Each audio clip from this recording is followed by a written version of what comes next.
శరీరం యొక్క అంగాలుగా ఆ శరీరం అంతా కలిపి ఆ విధంగా అక్షరాల రూపంలో ఉంది.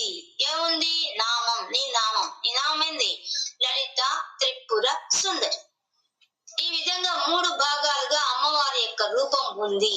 ఆ పంచదశి మంత్రం ప్రకారంగా ఎవడైతే ఉపాసన చేస్తాడో వాడికి ఆ మంత్ర రహస్యంతో కూడిన అమ్మవారు వాడికి సూక్ష్మ రూపంలో దర్శనం ఇస్తారు. అది అర్థం. ఇంకా తర్వాత ఆమె తిసృభి అంటే 3 తిరుపతిలో తీ రాసుకోవాలి. అక్కడ హృల్లేకాభిహి విసర్గ పెట్టుకోవాలి, కామ పెట్టుకొని తిసృభి తిరుపతిలో తీ రాసుకోవాలి.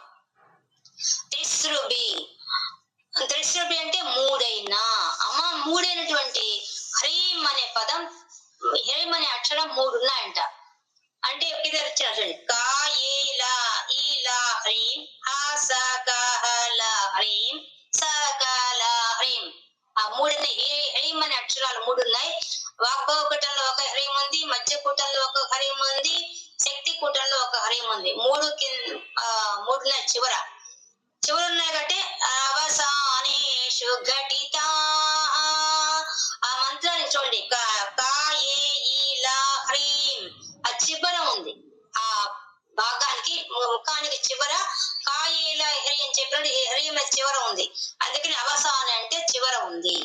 ఆ పదాల అక్షరాలకు చివరి అక్షరం ఏంటంటే హ్రీం. ఘటిత చివర కూర్చబడింది హ్రీం అనే అక్షరం. కూర్చబడితే భజంతే వర్ణాస్తే, వర్ణం అంటే అక్షరాలు.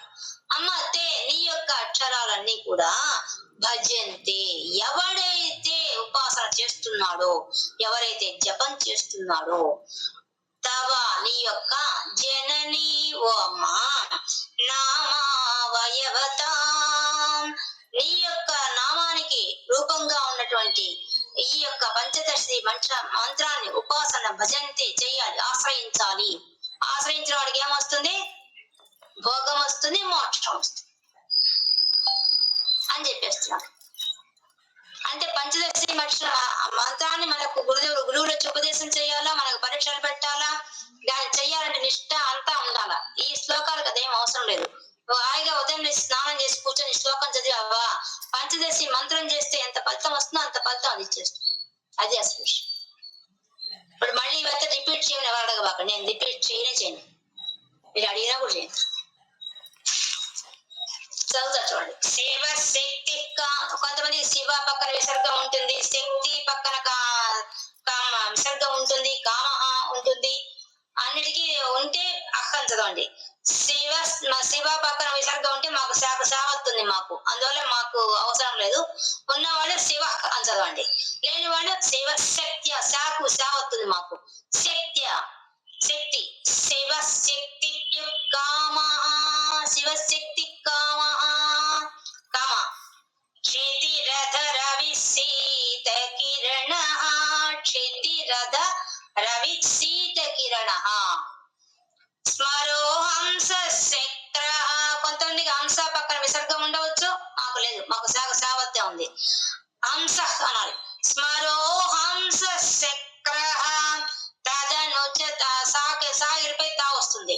తదనుచ పరమారహరయ ఆమె హృల్లేఖాభిః, ఆమె హృల్లేఖాభిః. ఆమె ఆ 12 అక్షరాలు కాకుండా, ముందు చెప్పిన మన 2 లైన్స్ లో ఉండే ఆ 12 అక్షరాలు కాకుండా హృల్లేఖాభిః, హృల్లేఖ హ్రీం. తిసృభి 3 ఆ 3 ఉన్నాయి ఆ హ్రీంలు. రవసానేషు ఘటిత, కొంతమందికి తిసృభి అవసానేషు ఉంటుంది, అది కూడా కరెక్టే. అవి లేకుండా ఊరికి మాకైతే లేదు విసర్గ, అందుకని రవసానేషు చెప్తున్నాం. తిసృభి రవసానేషు ఘటిత, ఘటిత పక్కన కూడా కొంతమందికి విసర్గం ఉండదు, లేకపోతే పెట్టుకోవాలి. భజంతే వర్ణాస్తే తవ జనని నామావయవతాం, తవ జనని నామావయవతాం.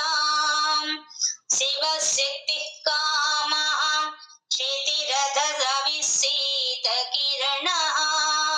స్మరో హంస చక్ర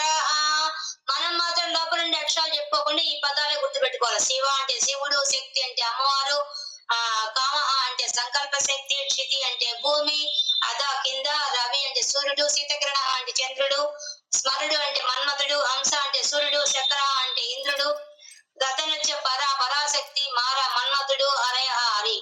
అలా గుర్తుపెట్టుకోవాలి తప్ప అక్షరాలు గుర్తుపెట్టుకోకూడదు. తర్వాత దాన్ని మాత్రం ఆ రేంకారం తప్పనిసరి కాబట్టి గుర్తుపెట్టుకోవాలి. ఆమె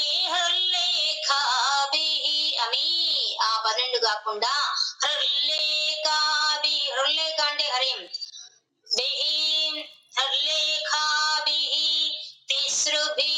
తిరుపతిలో తి రాసుకోండి. విసర్గ పెట్టుకొని కామా పెట్టుకొని తిరుపతిలో తి రాసుకోండి. తిస్రుభిరవసానేషు ఘటిత